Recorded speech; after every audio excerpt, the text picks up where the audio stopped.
हाँ जी दोस्तों, आप सब कैसे हैं। आई होप आपको हमारी इन वीडियो से कुछ फ़ायदा मिल रहा होगा, आप भी कुछ मोटिवेट होके पढ़ रहे होंगे। जैसे कि अभी काफ़ी बच्चे पूछ रहे हैं कि टीआरए की वैकेंसी कब आएगी। जो बच्चे हैं 2019 से इंतज़ार कर रहे हैं टीआरए जूनियर अकाउंटेंट की वैकेंसी आएगी, पर अभी तक उनका कुछ पता ही नहीं है। और फर्स्ट ग्रेड का भी, जैसे कि डोटासरा जी थे, उन्होंने 2020 का जो एग्ज़ाम था उसके लिए विरोध चल रहा था कि वो ना हो। तब उन्होंने प्रॉमिस किया था कि जस्ट कुछ महीने बाद ही हम निकाल देंगे वैकेंसी, बट उन प्रोमिस का भी अभी तक कुछ नहीं हुआ। ये उम्मीद ही लगाई जा सकती है कि जल्दी वैकेंसी आएंगी और जो बेरोज़गार हैं राजस्थान के अंदर उनको अपने अरमान पूरे करने का पूरा पूरा मौका मिलेगा और वो एक अच्छी पोस्ट के साथ सेलेक्ट होंगे। तो जो ये समय हमें मिला है, इस समय का हमें पूरा पूरा अच्छे से यूटिलाइजेशन करना चाहिए। ठीक है, आज का हमारा टॉपिक है, उस पर हम मूव करते हैं। Joint stock company. Joint stock company forms of business organisation का आखिरी फॉर्म है और ये एक बहुत इम्पॉर्टेंट फॉर्म है। इसके 3 या 4 पार्ट आएंगे, ये काफ़ी डिटेल में हम पढ़ने वाले हैं। अगर आपको ऐसा लग रहा है कि वीडियोस काफ़ी ज़्यादा डिटेल में बन रहे हैं तो आप इसको पढ़ लें अच्छे से डिटेल में। प्रीवियस ईयर के जो क्वेश्चंस रहेंगे इतने डिटेल से भी क्वेश्चन नहीं आते, पर एग्ज़ाम जैसे फर्स्ट ग्रेड है उसका कोई भरोसा नहीं है एग्जामिनर का कि वो किस डेप्थ से क्वेश्चन उठा ले, क्योंकि सारा मटेरियल जो है पूरा एनसीईआरटी और पूनम गांधी जो रेफरेंस बुक है उससे लिया गया है।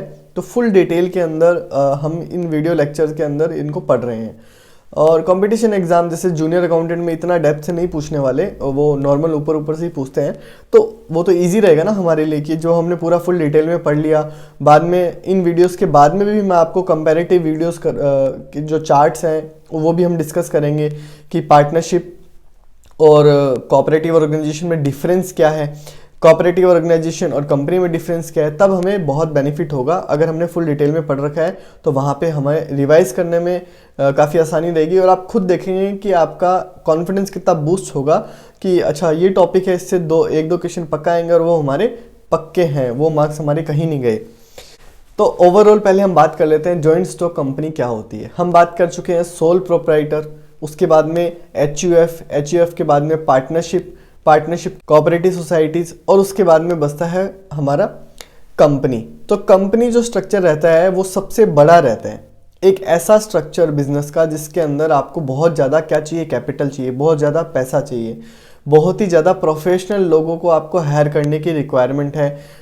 उस केस में आप क्या अडॉप्ट करते हैं, किस स्ट्रक्चर को अडॉप्ट करते हैं, कंपनी को अडॉप्ट करते हैं। ठीक है, उसके क्या बेनिफिट रहते हैं। बेनिफिट्स तो बहुत सारे रहते हैं और कुछ नेगेटिव पॉइंट्स भी रहते हैं। आप अपने देखेंगे आसपास की कंपनीज जो हैं वो काफ़ी ज़्यादा आजकल मार्केट में चल रही हैं, क्योंकि ये एक अच्छा फॉर्म ऑफ बिजनेस है जिसके अंदर आप ग्रोथ कर सकते हैं। ग्रोथ करने के लिए आपको क्या चाहिए, पैसा चाहिए। ज़्यादा टेक्निकल चीज़ों को अगर आप अडॉप्ट करना चाहते हैं अपने बिजनेस के अंदर, उसके लिए आपको क्या चाहिए, पैसा चाहिए। अगर आपको अपने प्रोडक्ट के ऊपर रिसर्च करवानी है उसके लिए भी आपको क्या चाहिए, पैसा। तो जैसे कि बोला जाता है money is the life blood of A business, तो हमें पैसा तो हर बात के लिए ही चाहिए। तो हम शुरू करते हैं।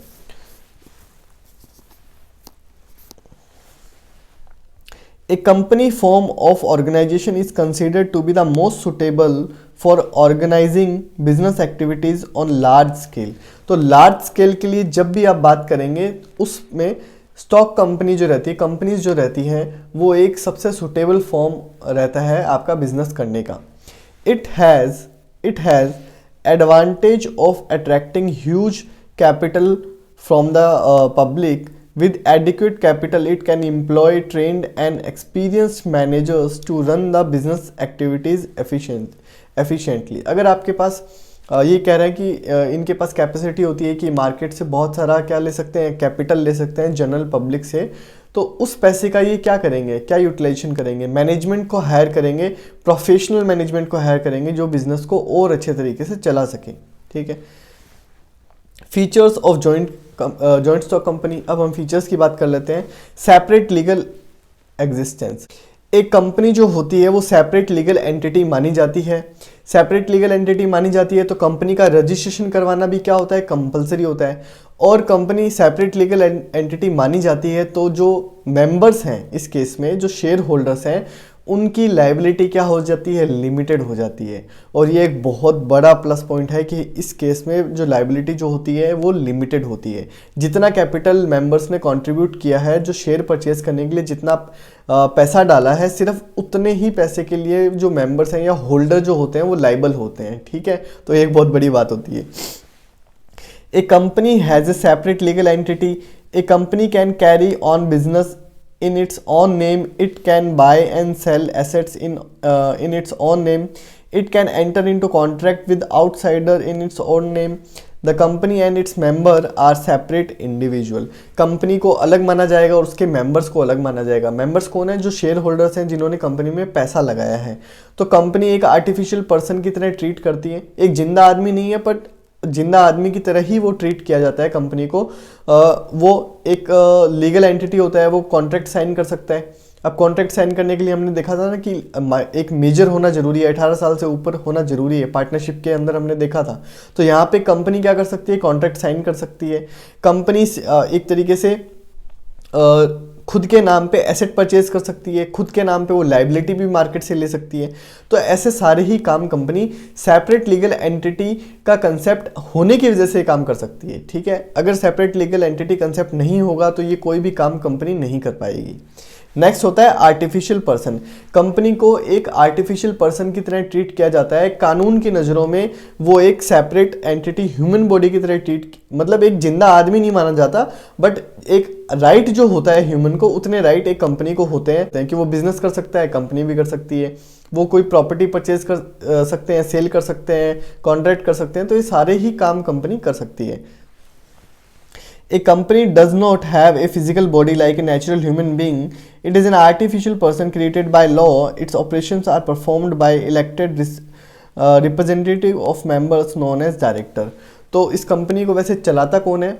लोग ही चलाते हैं, और वो लोग क्या कहलाते हैं? डायरेक्टर्स कहलाते हैं, ठीक है। शेयर होल्डर्स मिलके डायरेक्टर्स को अपॉइंट करते हैं और वही डायरेक्टर क्या करते हैं? इस कंपनी को चलाते हैं, ठीक है। रजिस्ट्रेशन कंपनी का कंपलसरी होता है। किसके अंदर? कंपनीज एक्ट 1956 या फिर अभी नया एक्ट आ गया है 2013, कंपनीज एक्ट 2013, ठीक है। परपेचुअल सक्सेशन, आर्टिफिशियल पर्सन है, मतलब कानून ने इसको पैदा किया है तो कानून के पास ही राइट है इसको डिसॉल्व करने का, इसको ख़त्म करने का। तो डायरेक्टर्स आएंगे, मेंबर्स आएंगे, चले जाएंगे, उससे कंपनी को कोई फर्क नहीं पड़ेगा। कंपनी अनंत, कहते हैं ना, इनफाइनाइट पीरियड के लिए चलती चली जाएगी। A company has continuous existence independent of its members. A company is created by law and only law can bring an end to its existence. तो कंपनी को एग्जिस्ट में लाने का काम किया था लॉ ने। तो एक लॉ ही होता है जो इस कंपनी को वापस से क्या कर देता है? मार देता है एक तरीके से, या डिसॉल्व कर देता है, ठीक है। ये नॉर्मली नहीं होती कि डायरेक्टर्स मर गए। एक कंपनी है जिसके सारे डायरेक्टर मान लो एक प्लेन क्रैश में मर गए, या सभी छोड़ के चले गए, या सभी ने इंटरेस्ट लेना ही बंद कर दिया, पैसा, जैसे शेयर होल्डर्स थे उन्होंने आना ही बंद कर दिया, कंपनी को देखना ही बंद कर दिया, फिर भी वो कंपनी जिंदा रहती है, क्योंकि कानून के द्वारा ही, लॉ के द्वारा ही उसको बंद किया जाएगा, ऐसे वो बंद नहीं होती। कॉमन सील, कॉमन सील मतलब कंपनी एक आर्टिफिशियल पर्सन होती है, वो खुद साइन तो कर नहीं सकती, तो उसके कोई स्टैंप होती है। उस स्टैंप को जब लगा दिया जाता है तो वो डॉक्यूमेंट अप्रूव्ड मान लिया जाता है कि ये इस कंपनी के द्वारा साइन किया गया है, वो होती है कॉमन सील।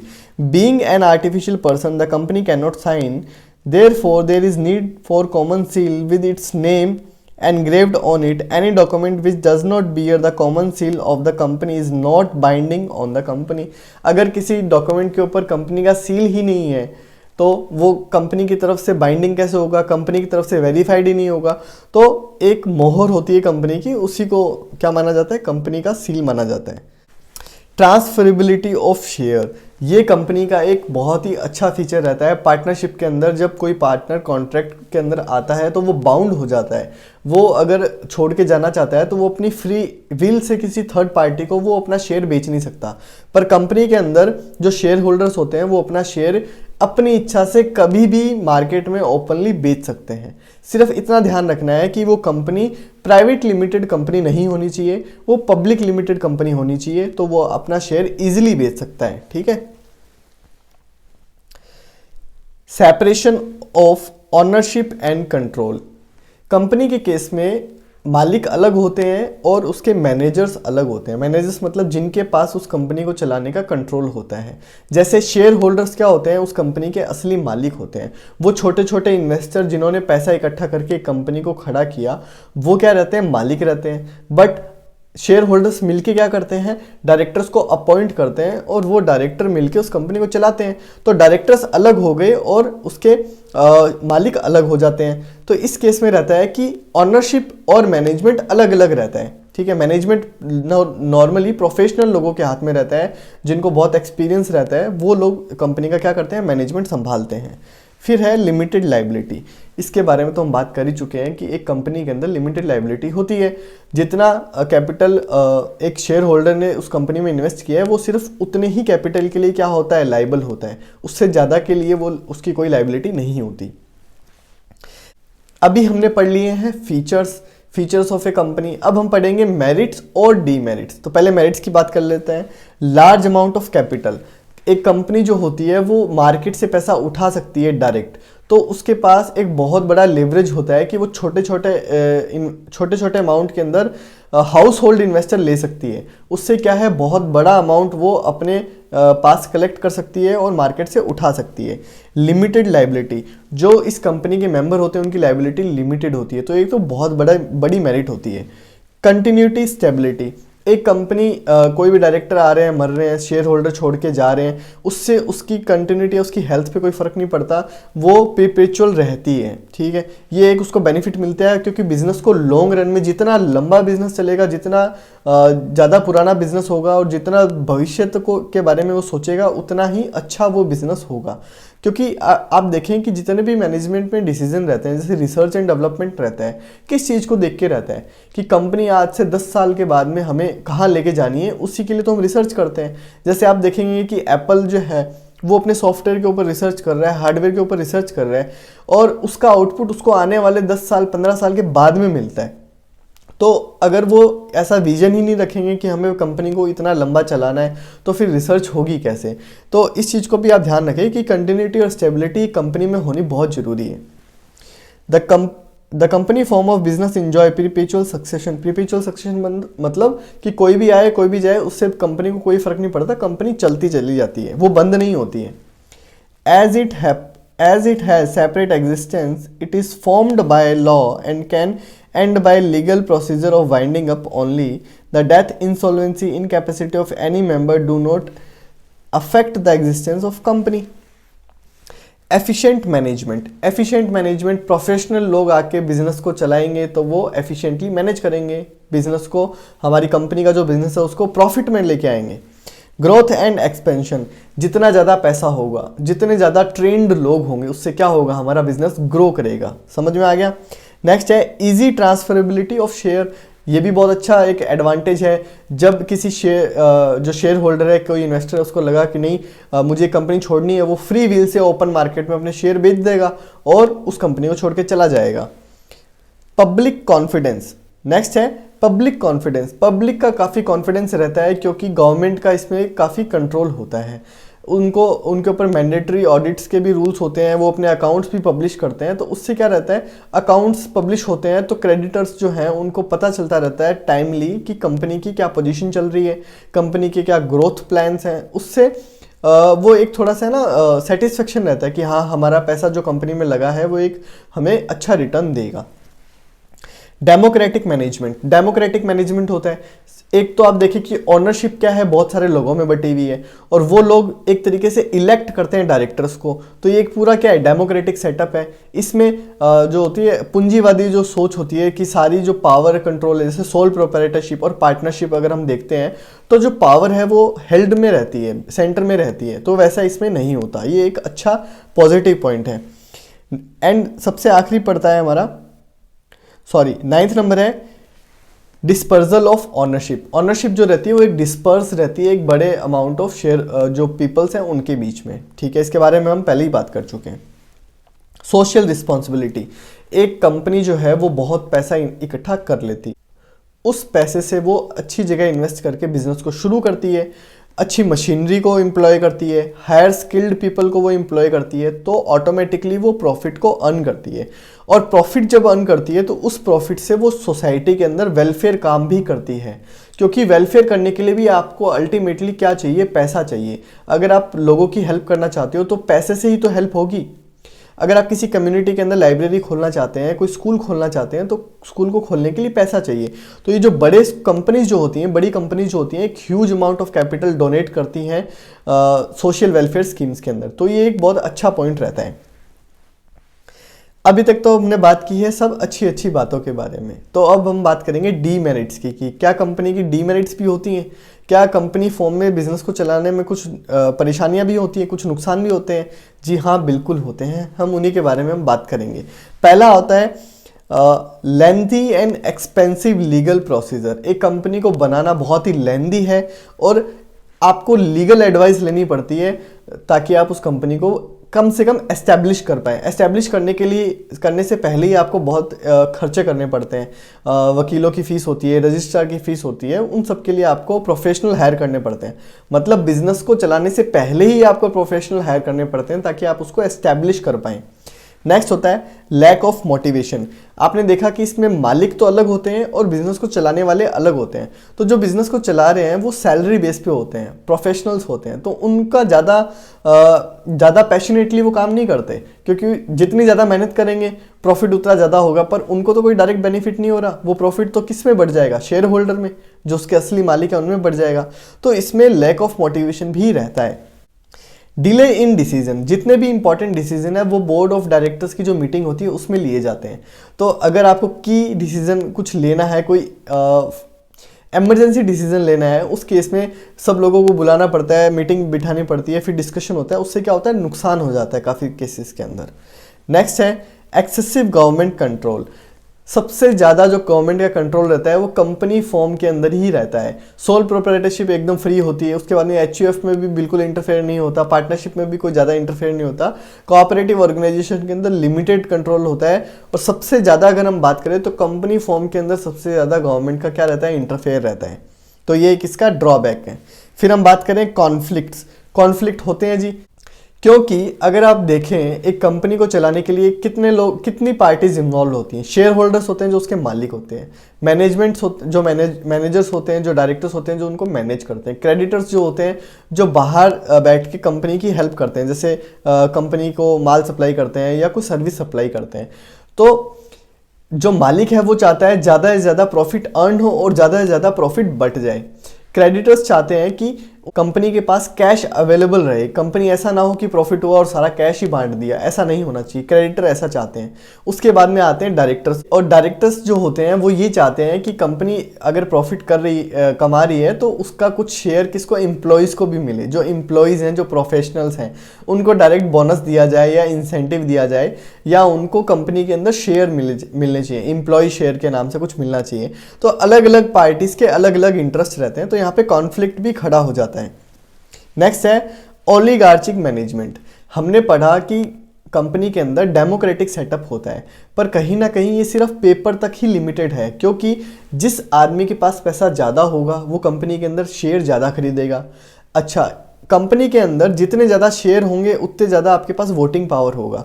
कोऑपरेटिव सोसाइटी में हमने पढ़ा था 1 person is equal to 1 vote. Company के अंदर होता है 1 share is equal to 1 vote. तो अगर कोई पैसा वाला आदमी है, ओलिगार्ची का मतलब ही ऐसा होता है कि अमीर लोगों का समूह। तो अगर कोई पैसे वाले लोग हैं वो बड़ा अमाउंट में क्या कर लेंगे, उस कंपनी का शेयर परचेज कर लेंगे। उससे उनके पास मैनेजमेंट में डिसीजन लेने की पावर ज़्यादा आ जाएगी। वो जिसको चाहेंगे डायरेक्टर बनाएंगे और कंट्रोल जो है कंपनी का अपने पास रखेंगे। तो पेपर पे तो कंपनी क्या है, डेमोक्रेटिक सेटअप पे है, बट इन रियलिटी वो क्या है, ओलिगार्चिक मैनेजमेंट का क्या है, शिकार है।